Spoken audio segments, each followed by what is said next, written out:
Alright, ladies and gentlemen, let's have a little fun. He has no idea what the induction problem is, but that's okay. We've already done the induction problem. We've solved that. Yeah. Destiny, look at the induction problem. If we can measure everything perfectly, it wouldn't apply naturally. I don't know what the induction problem is, or if that's a philosophical question. I'm pretty sure, based on my very limited physics knowledge, I don't think it would be impossible to measure everything perfectly, because a system that's contained within itself could not measure itself perfectly, because it would be like an inescapable recursive thing, right? If that makes sense? Nope. Does not make sense. You are babbling. And you're babbling like an idiotic moron in public, I might add. If you want to know about measurement and you haven't seen my video on the subject, go see it. I think that's true physics, right? Hi, Poppy here. I'm sorry. I want to debate you. I am very shy. Social Points to justice. some metaphysical thing, and that's a pretty impossible argument. Or at least I think I'm not religious, so... But Destiny, is it actually possible to do the same type of prediction that you did with the ball, with the human action?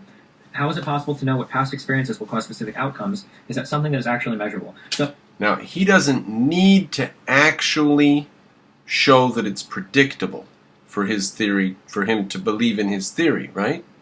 He doesn't need to have a case where he says, see, I predicted properly, I predicted correctly, therefore I have shown that it's possible to know the scientific things. All he's saying is, in one single instance, a scientific thing is true. You can tell which billiard ball, that it's going to go to the left if it hits at this angle and to the right if it hits at this angle and so on. Because you can tell that in a single instance, you can therefore tell it across all instances ever, and plus there's no such thing as randomness or turbulence. Just dismiss whole swaths of reality, leave that stuff aside, look at little teeny bits of reality that are perfectly reliable, and on the basis of that we can say that the human mind has no free will. Now, okay, let's do a quick example that we didn't do earlier. You can roll the ball down the hill and it'll get down the hill, right? The example he gives. How about this? Let's try this example. I know it would be unethical, but let's just say we decide to be unethical, so we're going to do this experiment. We go and steal dinner every single night from our neighbors. Different neighbor each night. Now, on the third or fourth or fifth night, things might get pretty rowdy, who knows? And that would confuse him, because the first night we went and hit somebody on the head and came back and ate our dinner. And then the second night we went and hit, and it's the same thing each night. We hit somebody on the head and came back. So why on the third night were there cops waiting everywhere, right? Because nothing about our actions changed. We simply went, hit someone on the head, came back, had our dinner. Ate dinner, brought their dinner back and ate it. Now, free will and the ability to choose things, and that it's not predictable. Humans are not predictable because they have free will. So that's why if you repeated that experiment day after day, you would not continuously get the same results. And you would also not get the same results if you did it with the same person. They would act differently the second day, and the third day, and the fourth day. Eventually they would have guns, or they would move away, or they would commit suicide out of being bullied, or something, right? Something would happen, something would change. So, obviously the ball rolling down the hill and the human being is obviously a total miss. Now, if he buys that, he's as dumb as he looks. reason why, I'm going to make a guess, okay? I'm not trying to sound pretentious here, but I know this sounds pretentious. The reason why you have so much trouble analyzing that question is because to you, what you have two worlds in your mind. On one hand, the reason he's saying the reason why this guy has so much trouble analyzing the question, he has no fucking clue about the question. Now he's going to talk about this. He says, I don't want to sound pretentious. Bingo, you're too late for that. Now you're going to babble like an imbecile about something you don't understand? Is that what we're going to hear? well, this is the physical universe. These are the laws of physics. If every action is an equal and opposite mean, that if an object in motion stays in motion. Like we know these memes, okay? We've got entropy is increasing. Right? We have these things. However, we also have humans and human ability to make choices and decisions, and the human mind and our human ability to do things. Right? The problem is that you have these things in two separate boxes, but they're actually just one and the same. Oh.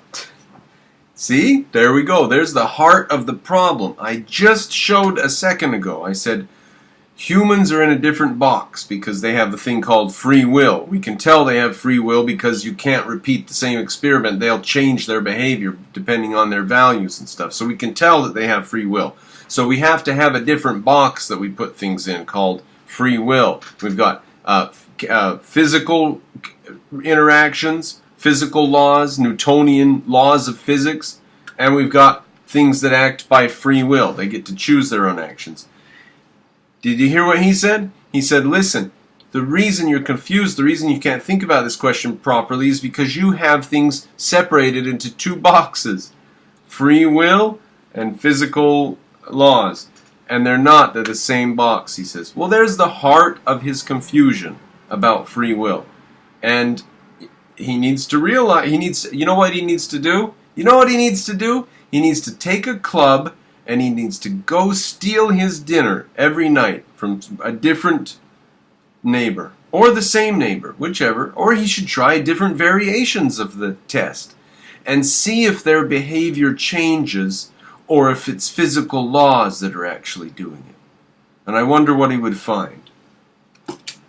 Everything that you are as a human is totally governed by the laws of physics. There's nothing in your mind that is special, that is unique, that is different than a rock falling outside, than a tree falling over, than a leaf falling from a tree, than a raindrop falling from the sky. That all of these things happen and are perfectly governed by the laws of physics, much the same. Okay, so your brain and everything in your brain is subject to all of the laws of physics. There's nothing, so there's no spirit or anything like that. Fine. Still, if you go hit your neighbors on the head, they are probably going to fight back, and you can't explain that through cause and effect. You can only explain it through free will, especially the fact that they'll act different each night, even though you act the same. So you cannot explain it through cause and effect. You can only explain it through free will. If you do commit to using cause and effect, you'll be eternally confused, and you'll look like a low IQ idiot. You're spending your time contemplating this question when it can be dismissed as easily as I have just done. Do you not have the brain power to work on anything harder? Or are you just so easily amused? Why are you on such a stupid, easy question? And why are you so convinced by such stupid approaches to it? I'll let you off the hook only if you change, and say in public that you change and you agree with my interpretation now. Okay, that neurons firing in your head are the product of chemical reactions that all obey the same laws of physics, that all of it is perfectly within what we understand of the universe. Nobody has ever ran an experiment or done a test with the human brain and found that something was happening that was metaphysical, right? Although I guess by definition you can't really test a metaphysical, right? But, well, I don't know, that's just... Off to the races he goes because he doesn't even have the ability to concretize what the word metaphysical means. Now, just for you, ladies and gentlemen, I'll do it real quick and then we'll continue. Metaphysical is a very, very short subject. It's very short subject. It says things are. Now, pretty quick after that, you say, well, how do I know about how things are? And then you're off to epistemology. Did you see how quick we were done with metaphysics? That quick. 2 words. Okay? Metaphysics is a pretty easy subject. Now, I don't know what he means by the word metaphysics. And by the babbling he's doing at this second on the video, he obviously does not know what he means by the word metaphysics either. Sure enough. But yeah, once you start to see these things as being, electrochemical, my bad, ion chains. Once you start to understand that the human brain is just as much trapped and bound by the laws of physics as everything else, then it becomes a lot easier to accept the idea that, well, okay, if that's true, then any particular chemical reaction firing in my head at any point in time was probably caused by prior chemical reactions, much the same as every single other physical thing in the entire universe takes place, right? Now that could all be true, and yet we could still have free will, right? Because one of the things that could cause the chemical reactions in your brain might be your neighbor coming and hitting you, right? So we could still say that the individual has variations that were not predictable, and that, well, if they're not predictable, then physics is gone. There can be no destroying free will just by saying that cause and effect is preserved within the brain.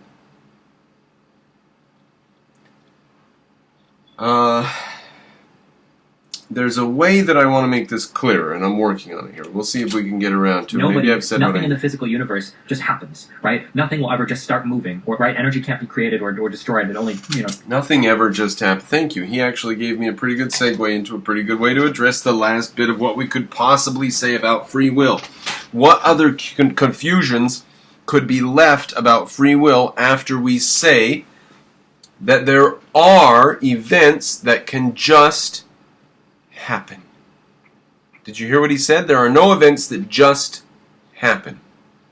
They're caused, right? Well, how else would you explain the experiment with his neighbor where you go over to hit the neighbor on the head and take his dinner, and the neighbor takes off her clothes and lays down and wants to have sex because she's into BDSM or whatever, and she thinks that you've turned her on, whatever she thinks. How could you explain such a thing? Now maybe he says, aha, voila, point proven, because she was just deterministically led to do that. But my point in that would be the billiard balls you can predict. The human behavior specifically is unpredictable and could go so far as to be self-destructive and random. It is specifically unpredictable because of free will. Now, he's going to say, oh, don't worry about that. That is also cause and effect, right? Now, water, turbulence in water, quantum mechanics, those we can't explain. Those are randomized. But the brain, we can explain, which you've heard that the brain's more complicated than the whole universe and stuff like that, right? You've heard that the brain's extremely complicated, right? So he's going to dismiss actual complexity in the real world that really does exist in order to wave off the complexity of will. Now, if he would admit that there's complexity in the real world, that there's turbulence and quantum mechanics and unpredictability, if he would admit that, then he would be able to stop his daydreaming before this. But he's been able to push his way past that, and he's still daydreaming. And now he thinks that he can dismiss a person choosing something because there was some cause. I think that's pretty weak. Yeah. And he says there's no way to prove it. There's no way for him to do a test about it and prove it. We just have to take on faith that all those things led in the way that billiard balls lead, bumping one another. All that complexity in there leads in the way that billiard balls lead. Knowing, as we do, that the complexity of the human brain vastly, vastly surpasses any other system we find in nature, even the weather on a planet, possibly. Maybe not. Maybe it's simpler than that. Who knows? I've heard that it's not actually that complex, and that's actually the side I lean towards. We don't have to always blow our hippie noodle over the complexity of stuff, do we? Well, he is just not making a very strong case that because cause and effect holds, therefore free will can't occur, even though we see instances of it. He hand waves away those instances of it and says, nope, those were caused too. And we say, how? In what way? Can you show it? And he says, nope, can't show it. Well, he's a sophisticated thinker. Very sophisticated. from one medium to another or something, I think, right? How do you explain consciousness if we're just ordinary? It makes sense to look around and say it responds to stimuli, but it's way different being in the driver's seat. The problem with consciousness is a hugely complicated thing that's left up to a lot of debate that I don't know. I can't solve that. Consciousness is easy. You have information coming through the five senses. They cause memories in your brain, and your brain reacts with the world every single second. Your brain updates through the five senses. Consciousness is when the five senses are turned on. Blow my fucking hippie noodle, everything's so complex. There are people that are much, much, much smarter than me that have contemplated this question for probably millennia, right? Yeah. Yes, and Aristotle said that it's when your five senses are on. My really premature understanding of it, the way that I visualize it, and this is with somebody that doesn't, this is with somebody that hasn't read into it a fuck ton, but I view consciousness as just a thing that exists to make decisions with. That's how I view it as, right? That typically with computers, we're usually dealing with things that makes decisions instantaneously. They don't usually have to like spend a lot of time thinking about and weighing options against one another. That usually the calculations are pretty quick. I guess I just view consciousness as like a temporary... Wait. Did I just hear cognitive dissonance? He said consciousness is a thing for making decisions with, right? Now I could give you an example of that. There's a little amoeba that has a tiny light patch on one side, and it uses the light patch to determine which way to go towards food, because towards the light is the sun, and there's more food towards the sun, so it moves slowly towards that, wherever that light patch senses more light. That's a primitive eyeball. But that worm would have to make a decision to go toward the... No, it could be chemically caused to do it, couldn't it? Well, under what circumstances would a consciousness make a decision? Would it be like two apples, like a monkey sees two apples? And if it were a cause and effect thing, it would just roll towards one apple, right? But it has consciousness, therefore it can make a choice. Is that what you think he means? Does he mean that consciousnesses are used for making choices? Let's see if that's what he said.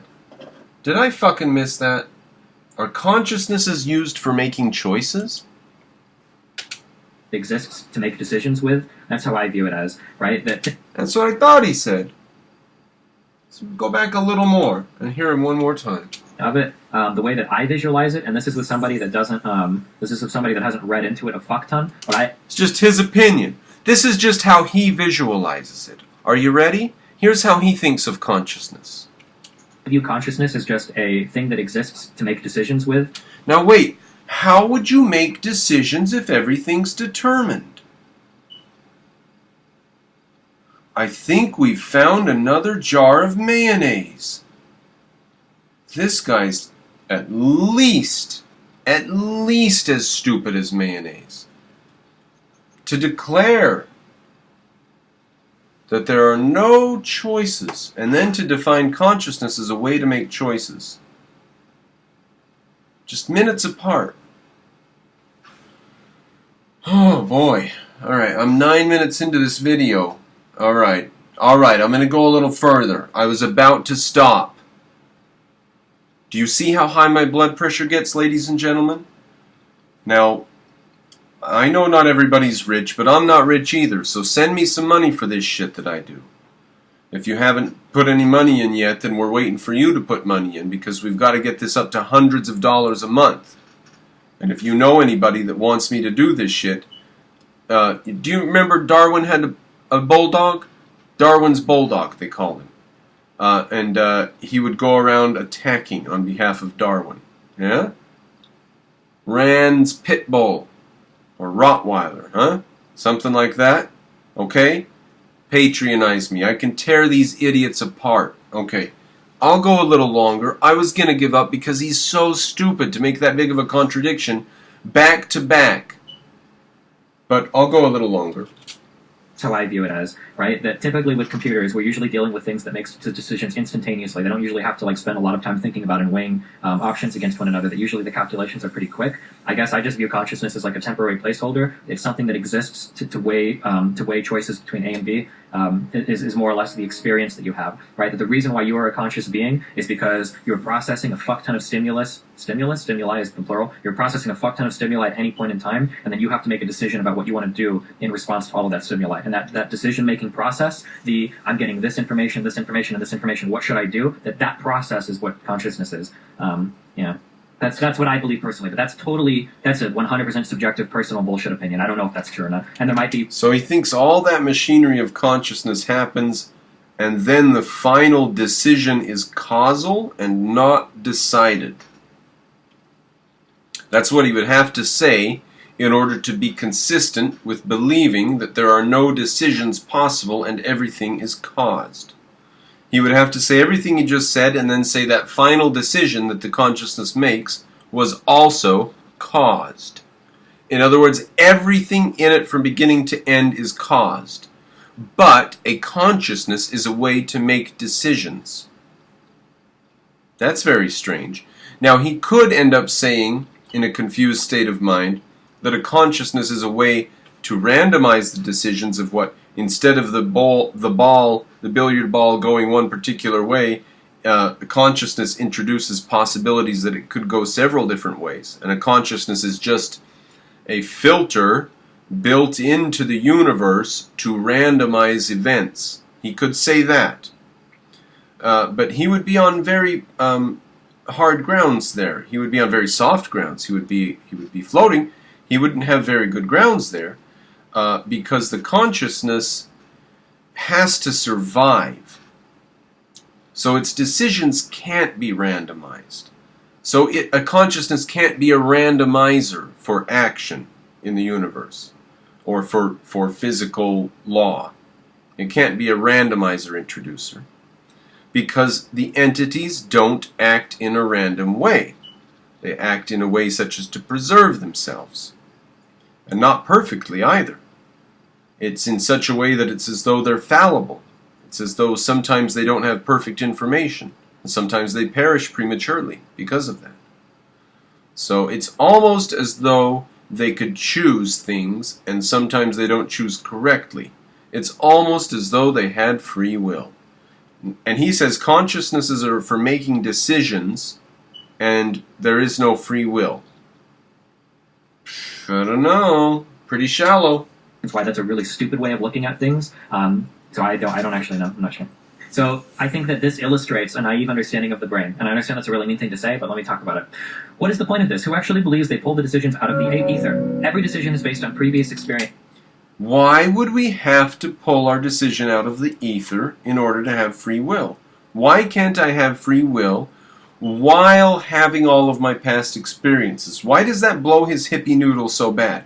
Now you see, he's gotten into this corner because earlier when we discovered free will and we said, well, obviously humans have a thing called free will because they're not predictable. Therefore, because they have, I've got my cats fighting, or some outside cat trying to attack the inside cat. They have free will, and therefore, get out of there. We say they can act differently, and therefore we notice that they have free will. And so we put a box over here, we say, okay, well there are things that can choose how they act, and that's called free will, and then there's these other things that are predictable. And they go by physical law. So we've made our two boxes. And so now, when we come up here and we bump up against this problem that he's trying to meet, we already have our definitions. We say, oh, well, there's this thing called free will. So now we're not confused. But he is confused because he discarded that earlier. Remember, he said the problem is you're viewing it as though there are two different things, and they're not in two different boxes, they're one thing. So he's discarded the proper way of looking at it to begin with, and now he's confused. Hold on one second. Destiny, do you have strong feelings about U.S.-China policy or Taiwanese independence? My Chinese/U.S. political seminar professor is a Chinese national and pretty anti-Taiwan. It's pretty spooky stuff. Ooh, I have no idea. I don't know fucking anything about any of that. I don't know. I have no idea. I'm sorry. I have no good opinions about that. what is the point of this? Who actually believes they pull these decisions out of the ether? Every decision is based on previous experiences. However, your choice is not predetermined. You can make a decision that is abnormal to the predicted outcome. So when you say you can make a decision that's abnormal to the predicted outcome, how? This would be my free argument. will. My argument would be that if there was a machine of sufficient complexity that could measure the exact state of the brain, that you could take a snapshot of a person's brain, and then at that particular moment in time, you should be able to answer every single possible outcome that could happen if you ask them a question. So let's say that I took a snapshot of your... Okay, but even then you still can't prove that they didn't choose whatever outcome it was. Even if it's a chemical interaction every step of the way, even if at no step along the free will event, even while free will is happening, all along there, it never poofs into another dimension or out of existence. It's chemicals and reality all the way along, and yet free will exists. Why does that blow his hippie noodle so bad? Why does he have to have free will only by the brain somehow popping out of this world into another universe to make its decision? Why? It's almost like it brings to mind Ayn Rand's words. She said that Kant says that your senses do not tell you about reality because they have a specific nature. And that's what he's doing here. Because there's a specific nature to your brain, therefore, free will does not exist. It's a pretty weak argument. Pretty weak. And then I said, what's your, pick a random number, right? And whatever random number you pick at that point, I can do that to you, and you'll pick the exact same number. That if you could measure the exact state of a person's brain and pose a question to it, that if you were to pose the same question to you, your physical self, rather than just the copy, that the answers will be exactly the same every single time, assuming that the question is asked in the exact same way at the exact same point in time.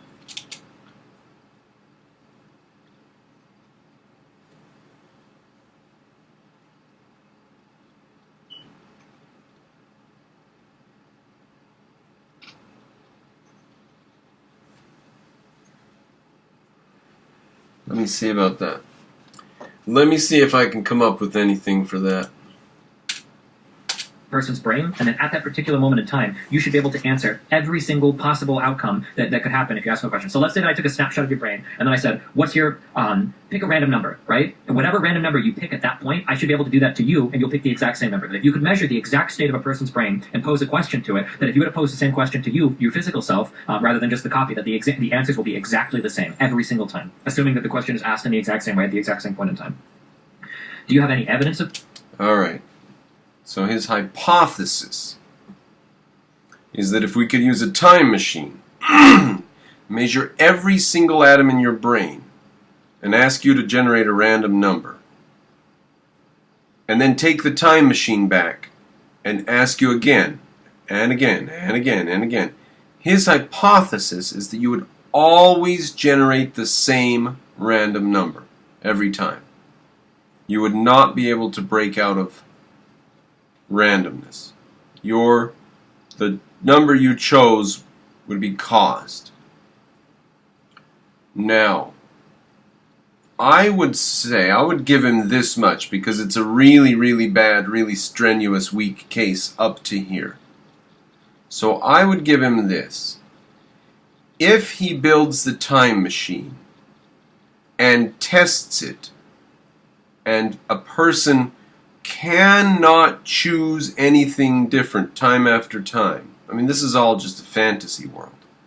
If he does that, and then he comes back and shows me his results, that a person could not choose differently, a random number, when asked to give a random number, they were given the exact same.